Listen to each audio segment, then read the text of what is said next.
सोने में रिकॉर्ड तेजी की यह है सबसे बड़ी वजह। अमेरिका से सीधा कनेक्शन, जानिए आगे क्या रह सकते हैं हालात।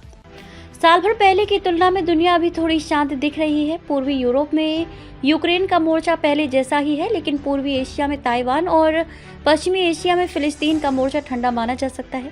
लेकिन सतह के नीचे बहुत गहरी बेचैनी, कुछ बहुत बुरा घटित हो जाने का डर वैश्विक अर्थव्यवस्था को सता रहा है। उसका बुखार नापना हो तो सोने की कीमतों का ग्राफ देखें, जो साल भर में ग्लोबल मार्केट में 70% और भारत में 76% चढ़ गया है। बीच में सोने चांदी में एक बड़ी गिरावट भी आई, लेकिन अभी हालात वापस पहले जैसे हो गए हैं।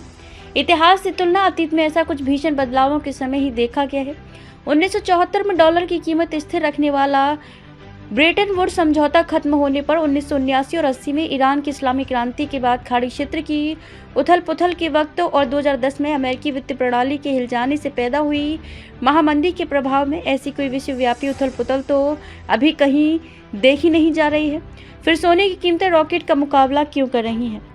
मामले का दूसरा पहलू डॉलर की कीमत गिरने का है। डॉलर का बाजार भाव दुनिया की बाकी ताकतवर मुद्राओं पाउंड, यूरो, येन, युआन वगैरह के एक बास्केट के बरक्स नापा जाता है।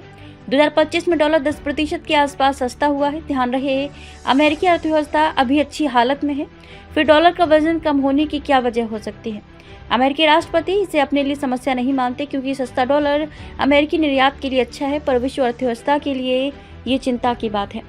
IMF का हाल में जारी आंकड़ा बताता है कि 1999 में दुनिया के सारे केंद्रीय बैंकों के खजाने का 71% हिस्सा डॉलर या अमेरिकी बॉन्ड्स का था, जो 2024 आते आते 58.5% रह गया।